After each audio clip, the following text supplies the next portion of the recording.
মন্ত্ৰী অশোক সিংহলৰ বিতৰ্কিত মন্তব্যক লৈ উত্তাল ৰাজ্য।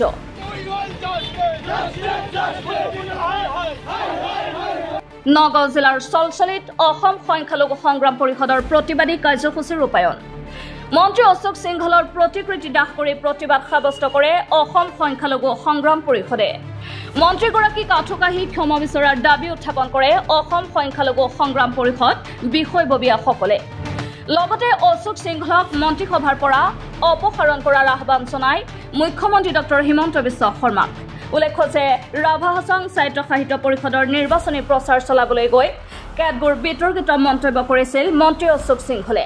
তাৰে প্ৰতিবাদত এনেদৰে ৰাজপথলৈ ওলাই আহিছে শ শ সংখ্যালঘু ৰাইজ। চাওক যে অসমৰ এজন মন্ত্ৰী আচলতে তেখেতক মন্ত্ৰী ক'লে খুব লাজ লাগে। 420 ফটোৱা অপদাৰ্থ মন্ত্ৰী এজন হৈছে অশোক সিংহল। এই অশোক সিংহলে কেইদিন পিছে পিছে মুছলমানৰ ওপৰত বিভিন্ন ধৰণৰ সাম্প্ৰদায়িক মন্তব্য কৰি থাকে, কিন্তু অসমৰ মুখ্যমন্ত্ৰী ডক্টৰ হিমন্ত বিশ্ব শৰ্মা ডাঙৰীয়া তেখেতৰ মন্তব্যৰ পিছতে নীৰৱ হৈ থাকে আৰু আমাৰ সংখ্যালঘু এৰিয়াত গৈ পেলাই মুছলমানৰ ভোট খিচি থাকে। গতিকে কওঁ যে মন্ত্ৰী অশোক সিংহল ডাঙৰীয়াই যি ধৰণে মুছলমান বিৰোধী মন্তব্য কৰিছে, এই মন্তব্য যদি মন্ত্ৰী অশোক সিংহল ডাঙৰীয়াই যদি উঠাই নলয় আৰু মুছলমানৰ ওপৰত যদি আঁঠুকাঢ়ি ক্ষমা নোখোজে, তেনেহ'লে আমি অসম সংখ্যালঘু সংগ্ৰাম পৰিষদে আজি সমগ্ৰ ৰাজ্য জুৰি পেলাই প্ৰতিবাদ কৰিছো।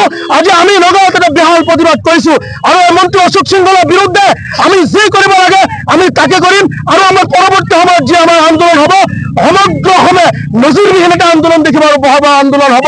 আৰু মই মুখ্যমন্ত্ৰী ডাঙৰীয়াক প্ৰশ্ন কৰিব বিচাৰিছো, অসমৰ মুখ্যমন্ত্ৰী ডক্টৰ হিমন্ত বিশ্ব শৰ্মা ডাঙৰীয়া এই মন্ত্ৰী অশোক সিংহলক গৰু এৰাল দি এৰি দিছে, যি মনে খোজে সেইটোকে কৈ থাকে।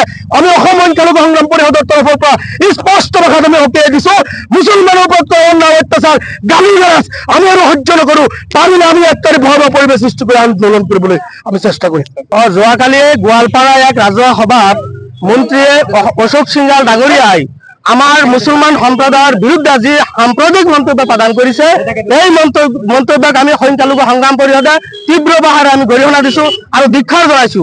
তেখেতে পূৰ্বেও শোণিতপুৰ জিলাত কোনোবা ঠাইত ৰাজহুৱাভাৱে তেখেতে মুছলমান বিৰোধী তেওঁ মন্তব্য কৰিছে, যি মন্তব্যৰ কাৰণে সমগ্ৰ ৰাজ্যজুৰি প্ৰতিবাদ সাব্যস্ত ৰাইজে কৰিছিল। গতিকে মুখ্যমন্ত্ৰী ডাঙৰীয়াক আমি আহ্বান জনাইছো যে এনেকুৱা এজন অযোগ্য মন্ত্ৰী যিজন মন্ত্ৰীৰ মুখত সদায় সাম্প্ৰদায়িক মন্তব্য থাকে, তেনেকুৱা মন্ত্ৰীক মন্ত্ৰীসভাৰ পৰা বহিষ্কাৰ কৰিব লাগে। আৰু অশোক সিংহল ডাঙৰীয়াক আমি সকীয়াই দিছো যে আপুনি হৈছে দুৰ্নীতি পৰায়ণ এজন ব্যক্তি আৰু আপুনি হৈছে বিয়াগম বিভাগৰ এজন মন্ত্ৰী। আপোনাৰ এই অসমত NRC ডকুমেণ্টছ আছে কি নাই আমাৰ এটা সন্দেহ প্ৰকাশ হৈছে। আপুনি বহিৰাজ্যৰ পৰা ইয়াত আহি অসমত দবদবাই আছে। গতিকে আপুনি এনেকুৱা অদ্ভুত মন্তব্য কৰি আমাৰ এই অসমৰ শান্তি সম্প্ৰীতি থকা ৰাজ্যখনত অশান্তিৰ পৰিৱেশ সৃষ্টি কৰিবলৈ নকৰিবলৈ আমি সকীয়াই দিছো।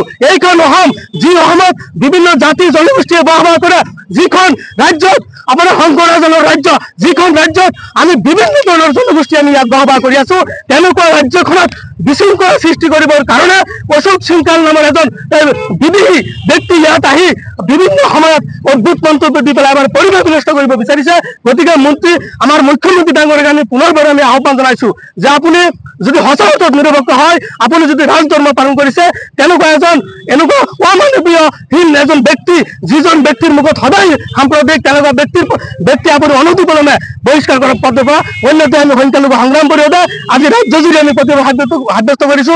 অনাগত দিনত আমি ইয়াতকৈ ভয়াৱহ প্ৰতিবাদ সাব্যস্ত কৰিম আৰু মন্ত্ৰী মহোদয়ক আমি আহ্বান জনাইছো আপুনি অনতিপলমে সমগ্ৰ সংখ্যালঘু মুছলমানৰ সন্মুখত ক্ষমা খোজক, অন্যথা ৰাইজতো ক্ষমা নকৰে আমি সংখ্যালঘু সংগ্ৰাম পৰিষদ বিভিন্ন জাতীয় দল সংগঠনে আমি মন্ত্ৰী ডাঙৰীয়াৰ বিৰুদ্ধে আমি যি প্ৰকাৰে হওক আৰু যেনেকৈ তেওঁক ক্ষমা খুজিব পৰা ৰাস্তা আছে, এই ৰাস্তাত আমি যাম, আইনীগত ব্যৱস্থা কৰিবলৈ আমি বাধ্য হ'ম।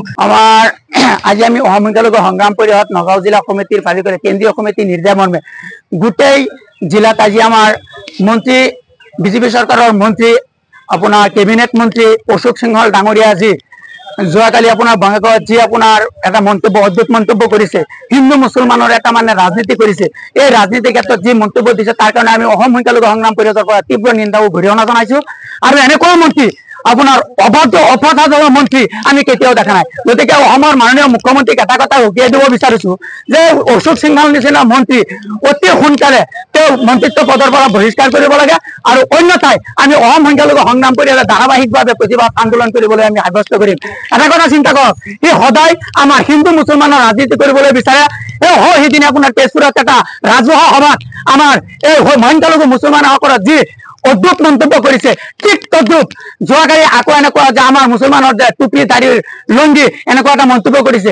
গতিকে এইটো আমাৰ অসমৰ কাৰণে শুভ লক্ষণ নহয়। গতিকে অশোক সিংহল ডাঙৰীয়াক উঠিয়াই দিব বিচাৰো, আপুনি অতি সোনকালে আমাৰ এই অসমত যিকেইটা আপোনাৰ সংখ্যালঘু মুছলমান আছে সকলো সংখ্যালঘু মুছলমানৰ ওচৰত আপুনি আৰু কাৰি ক্ষমা খুজিব লাগিব। অন্যথা আমি অসম সংখ্যালঘু সংগ্ৰাম পৰিষদে ইয়াতকৈ ভয়াৱহ আন্দোলন গঢ়ি তুলিবলৈ আমি সক্ষম হ'ম। বিশেষ প্ৰতিবেদক ৰিপৰ্ট MV Live।